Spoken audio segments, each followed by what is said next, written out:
अंतर्राज्यीय चोर गिरोह के 7 सदस्य गिरफ्तार। चौपाटी के बकाया दुकानदारों पर नगर पालिका की कार्रवाई। एस्ट्रोटर्फ लगने से पहले हुई आगजनी की शिकार।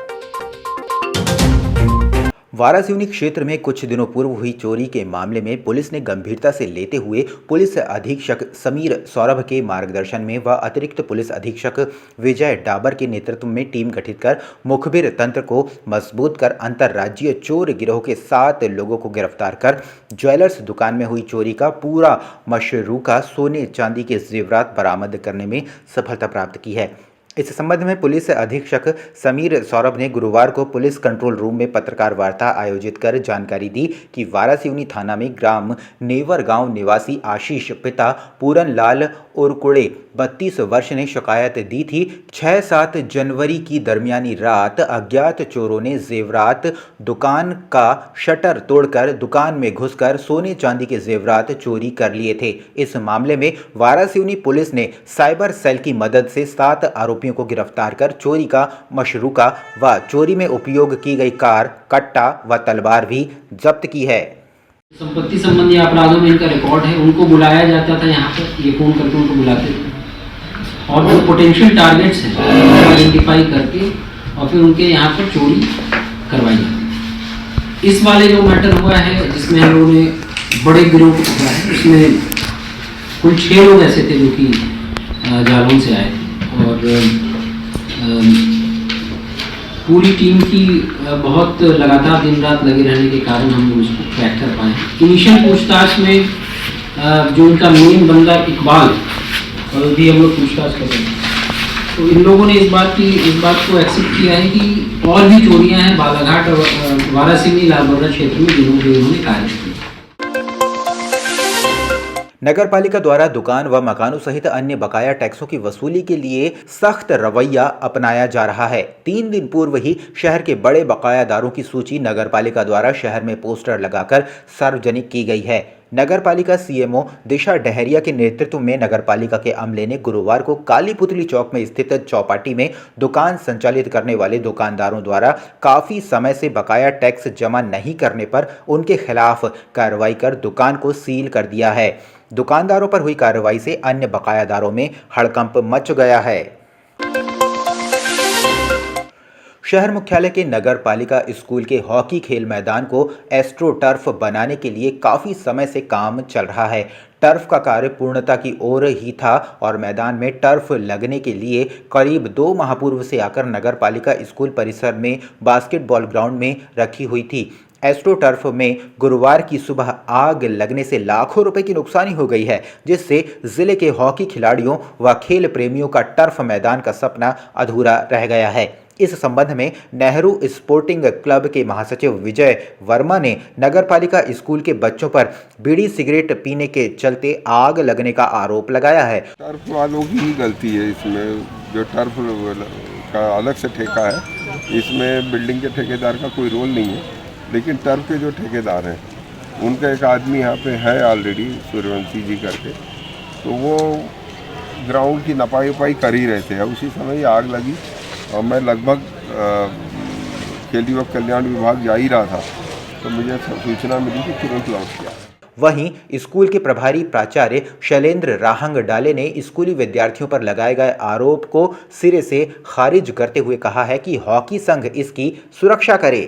पूरा स्कूल अभी तो लगा था 12 बजे स्कूल लग जाता है हमारा, और कोई भी बच्चा वहाँ नहीं था। मैंने ऑलरेडी राउंड अप ले लेता हूँ, एक पहले पूरा राउंड ले लिया गया था और सब स्कूल पहले पीरियड चालू था, पहला कालखंड, और सभी क्लास में उपस्थित थे। वो एस्ट्रोटर्फ की सुरक्षा अपना खुद के आदमी रखे। आपने स्थान मुहैया करवा दिया, यानी इन लोगों के आरोप गलत है। स्थान मुहैया नहीं कराया, ना इनको परमिशन ली। सरकार के द्वारा गरीब बच्चों को शिक्षित करने के लिए गांव-गांव में स्कूल संचालित किए जा रहे हैं, परंतु बालाघाट विकास खंड के लामता संकुल के अंतर्गत गोंडी टोला स्कूल है। इस प्राथमिक शाला में अध्ययनरत 5 छात्र को 2 शिक्षक द्वारा पढ़ाया जा रहा है, जिसमें भी स्कूल में पदस्थ प्रधान पाठक स्कूल से नदारत मिले। तो मैडम रोज पढ़ाने आती है? Yes sir. और जो सर है यहाँ के वो आते हैं नहीं आते बेटा? आते हैं। आते हैं, रोज आते हैं? नहीं, कभी कभी। स्कूल में टीचर लोग कितने पढ़ाते हैं आपको? 2 टीचर। मैम पढ़ाती है। सर आते हैं कि नहीं आते बेटा स्कूल में? आते हैं कभी कभी। कभी कभी आते हैं। मीडिया की टीम द्वारा शिक्षिका डॉली बहन राठौर से जानकारी लेने पर बताया गया कि प्रधान पाठक स्कूल नहीं आए हैं, जिसकी कोई छुट्टी का आवेदन नहीं है, जिसकी जानकारी प्रभारी प्रिंसिपल चरेगांव सुधीर बागड़े से ली गई, जिस पर उनके द्वारा बताया गया कि प्रधान पाठक का कोई छुट्टी का आवेदन या कोई दूरभाष पर मुझे कोई जानकारी नहीं दी गई है। वहाँ टीचर कितने हैं? टीचर 2 हैं, नहीं आए हैं आज। हमने आवेदन किया? जी नहीं।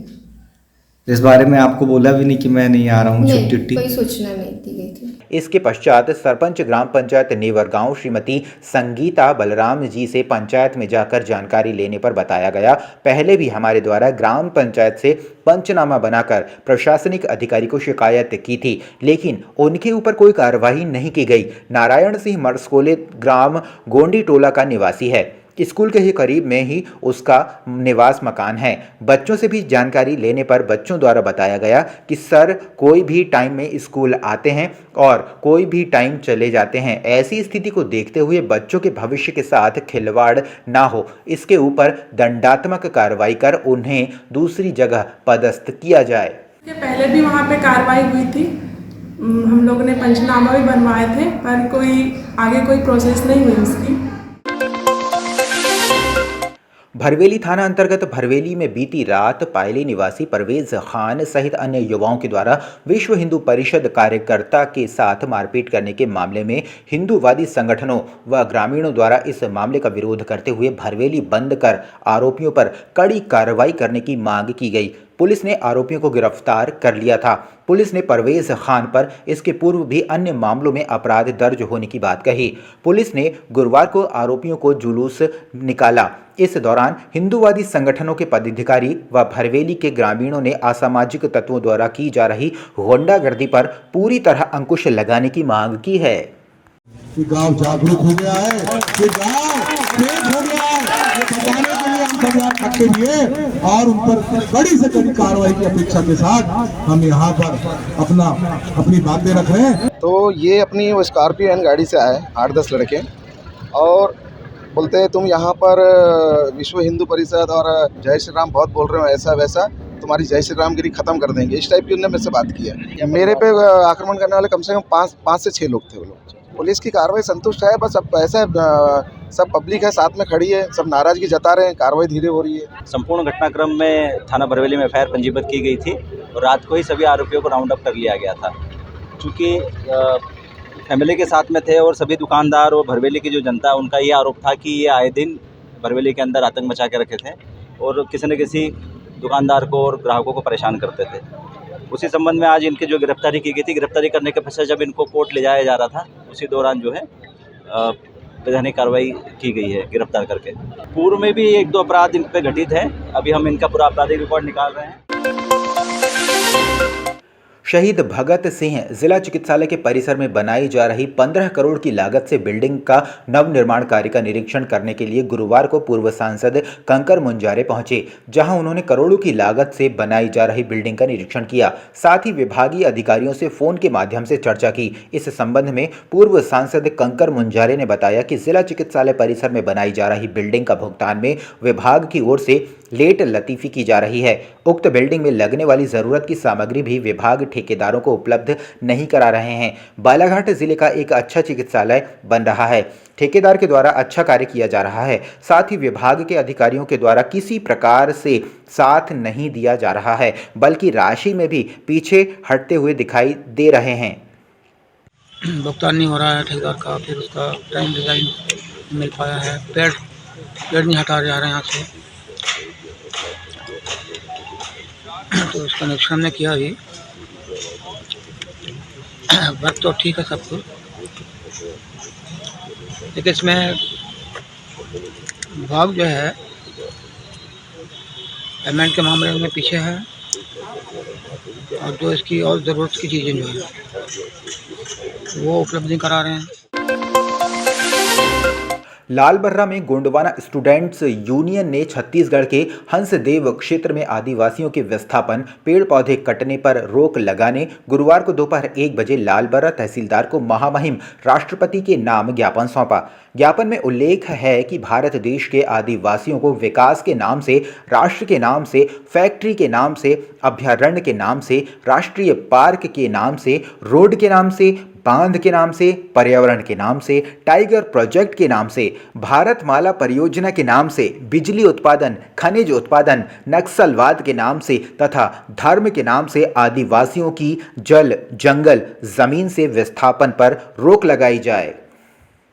वह मूल तत्व है वो वहाँ से रहन सहन, खान पीन की व्यवस्था जंगलों से करते हैं। साथ ही जो कोल माइंस निर्माण किया जाएगा तो उसमें ऑक्सीजन में भी प्रभाव पड़ेगा और वहाँ रहन सहन और पानी भी से भी प्रभाव पड़ेगा वहाँ के आदमी और जीव जंतुओं को। इसलिए वहाँ हर जंगल को रोकने के लिए हमने महामहिम राष्ट्रपति महोदय के लिए हमने ज्ञापन तहसीलदार महोदय के द्वारा दिया गया है। शासन की नीतियों के अनुसार बाल श्रम एक अपराध की श्रेणी में आता है, जिसमें बच्चों से बाल श्रमिक के रूप में कार्य करने वाले ठेकेदार या शासकीय कर्मचारी तथा अन्य संस्थाओं पर कार्रवाई प्रशासन के द्वारा की जाती है। परंतु बालाघाट जिले के ग्राम पंचायत गुरुड़ू अंतर्गत धान खरीदी उपार्जन केंद्र के प्रभारी श्यामलाल बिसेन के नाक के नीचे बाल श्रमिकों को उपयोग कर धान के खाली बोरों में छापा लगाने का कार्य कराया जा रहा है, जो कि बहुत ही आश्चर्यजनक है। 2 छोटे छोटे बच्चे जिन्होंने 5 रुपए या 10 रुपए की लालच देकर थंबनेल बोरे में छापा लगा रहे व्यक्ति के द्वारा कार्य कराया जा रहा है। बता दें कि जहां बच्चों को शासन प्रशासन शिक्षा की ओर आकर्षित करने का जोरदार पहल कर रही है, वहीं कुछ ठेकेदार अपने फायदे के लिए बच्चों को बाल श्रमिक के रूप में उपयोग कर मोटी रकम हथियाने का काम कर रहे हैं। आखिरकार इनके हौसले कैसे बुलंद हो पाते हैं? ग्रामीणों की उपस्थिति में बाल श्रमिकों का उपयोग करके छोटे बच्चे होने का हवाला देकर बात को टाल दिया जाता है।